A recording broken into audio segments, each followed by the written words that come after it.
What's going on, boys?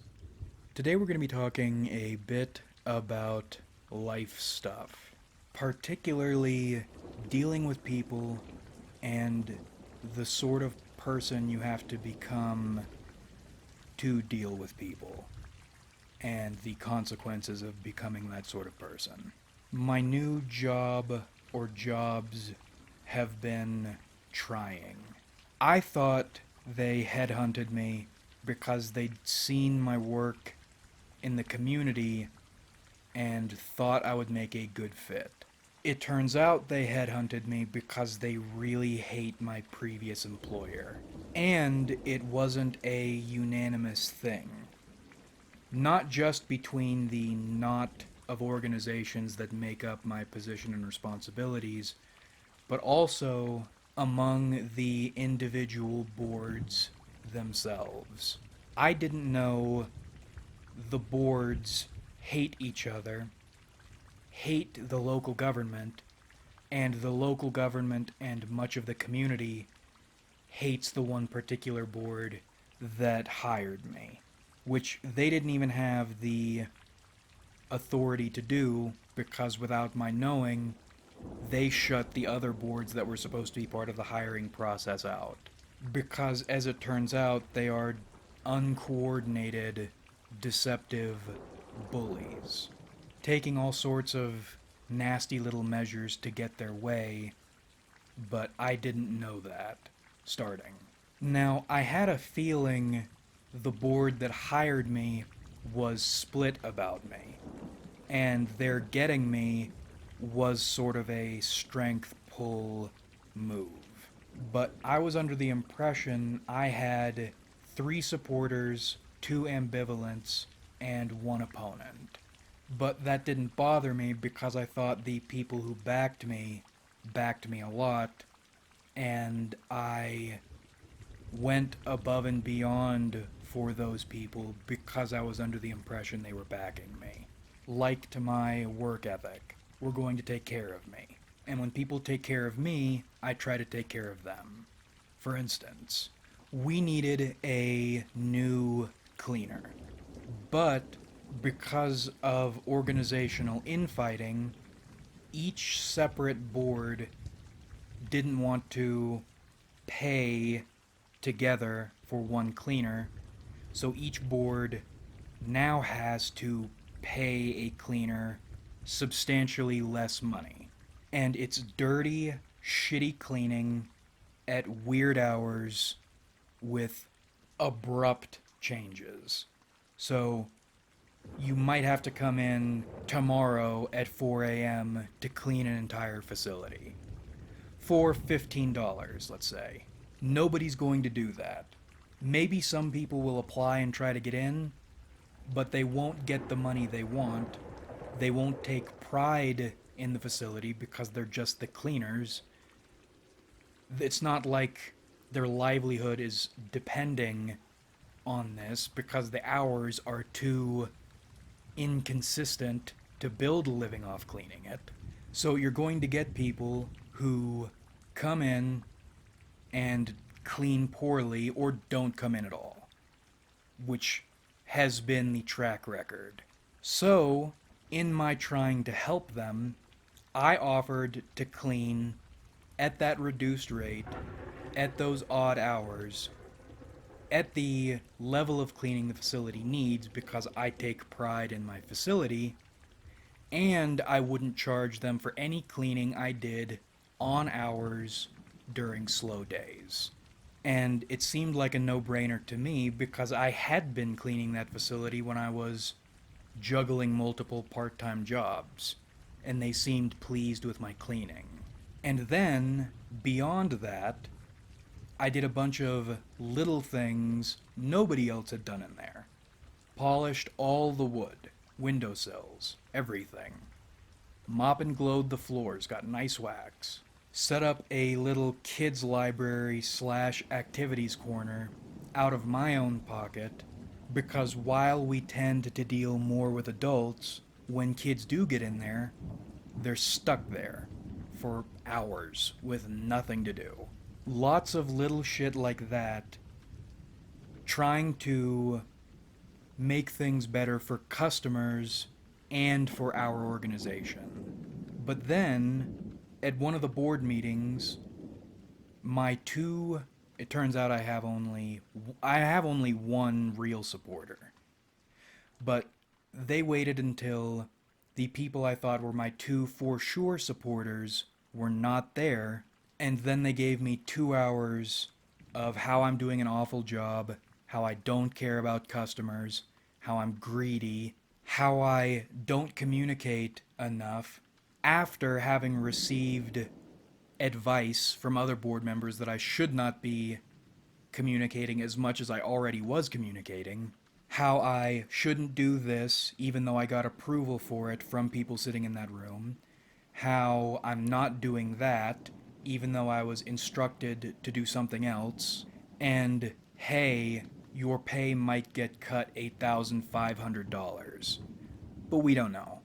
They treated me like dog shit after I'd gone out of my way to help them on any level I can, including showing preferential treatment to another organization, a little hobby group. Well, it's not a little hobby group, it's a relatively large hobby group a number of those board members were part of.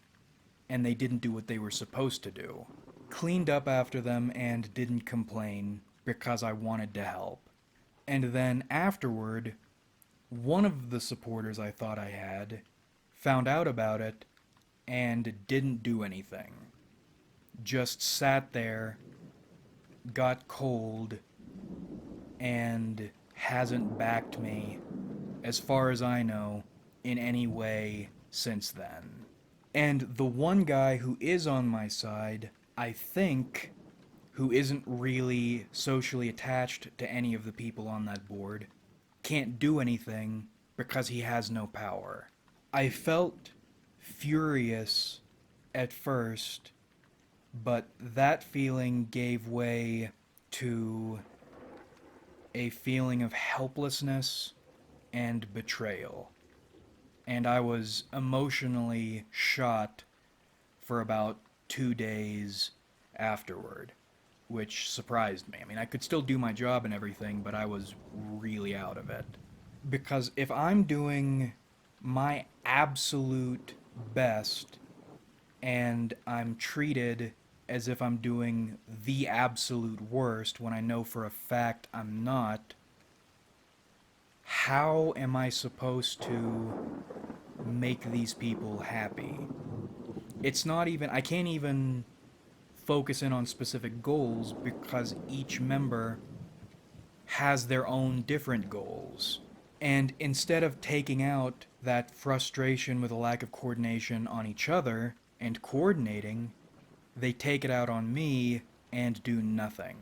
And they're bad people, generally. 2 of them are fucking, and 1 of them is cheating on their spouse to do it. 1 of them left a high visibility position because they were stealing money, and didn't get punished for it, by the way. Another was making things difficult for the local government unnecessarily and asking me to do nothing illegal, but some things that compromise my values. I like being completely honest, and they're all dishonest and want me to be dishonest on their behalf. And the whole scummy establishing one thing in conversation and another thing on paper deal, they are just rotten. And it goes without saying, they hate the people I've found to be the most honest, or the most classy. And one of them undermines me constantly.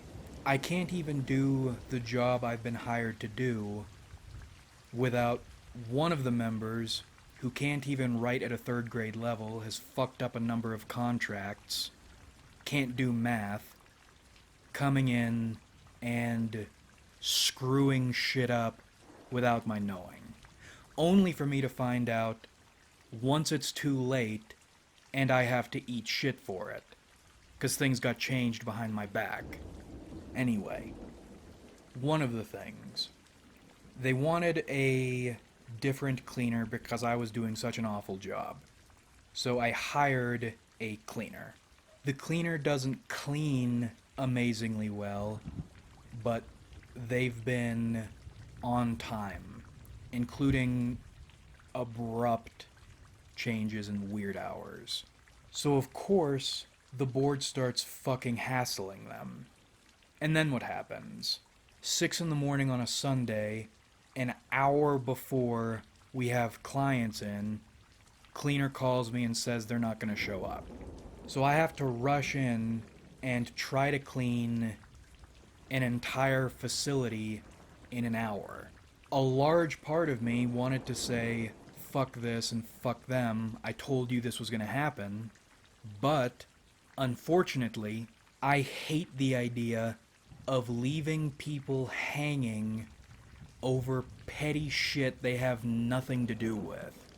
And ultimately, it means nothing. The customer is still going to hate it and hate me because the facility isn't in an amazing shape because I had 1 hour. That's going to reflect poorly on me. I'm going to get blamed for all of it when none of this was my decision. And when things were going the way I set them up to run, things were going fine. Things were going better than fine. And you're either going to drive off or already have driven off another cleaner and made our reputation even worse.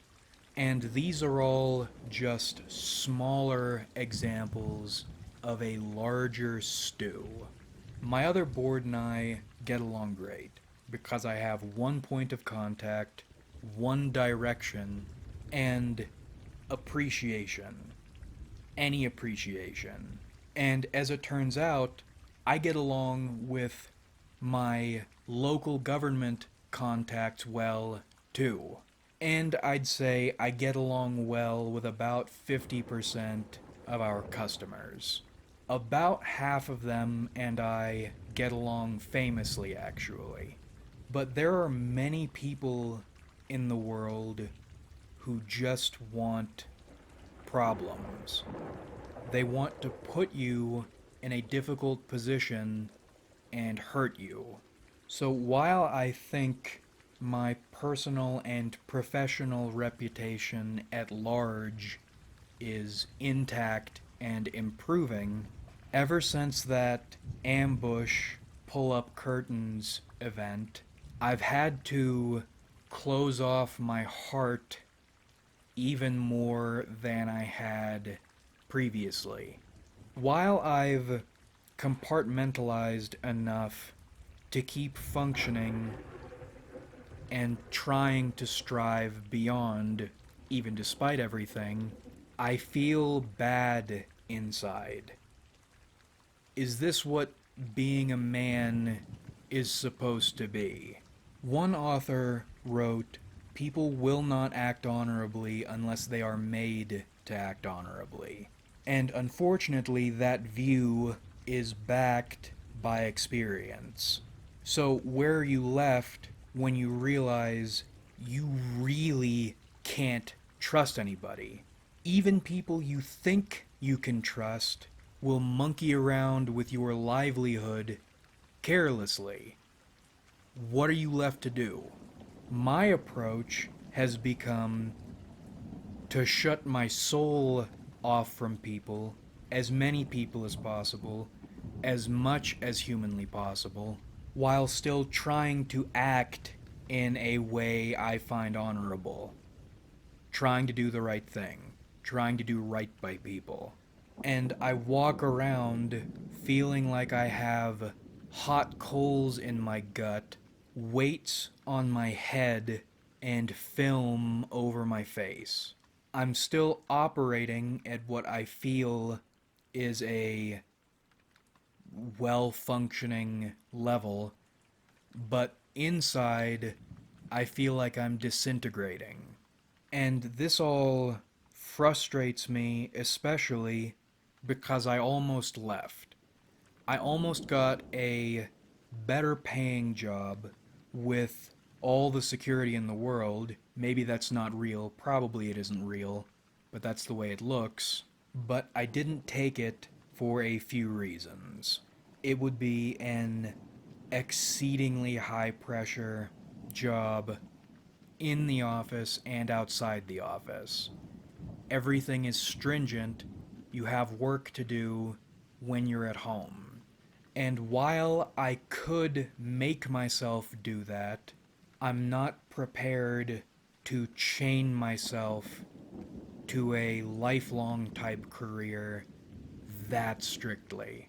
Two, in terms of building a floaty career, building a resume, rather, that lets me float around, in this position, I get to write executive director for a number of different organizations for as long as I can make this last.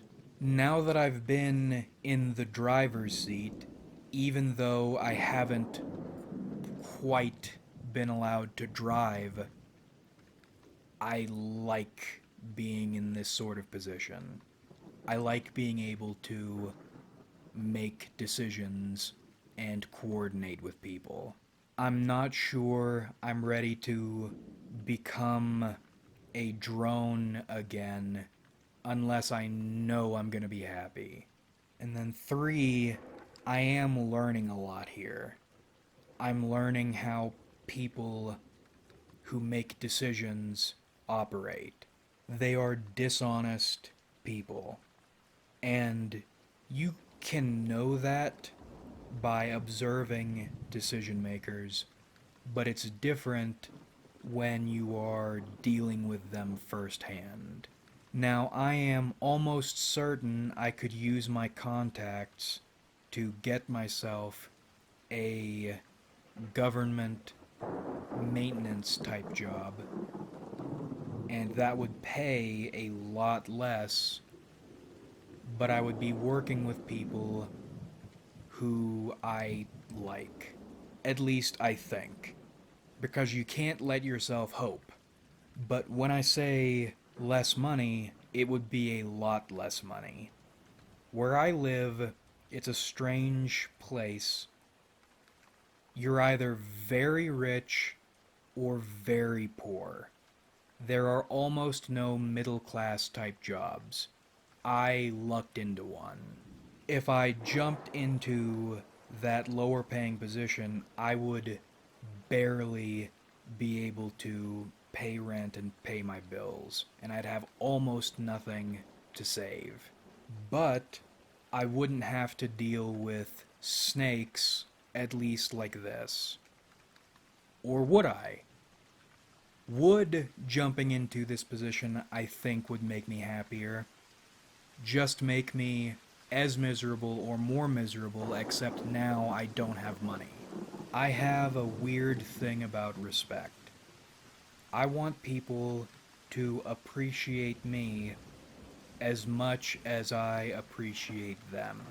At my last job, everything was going relatively well, and I felt mostly appreciated after that one employee left, until they pulled what they pulled right up at the very end, and that's why I felt hurt.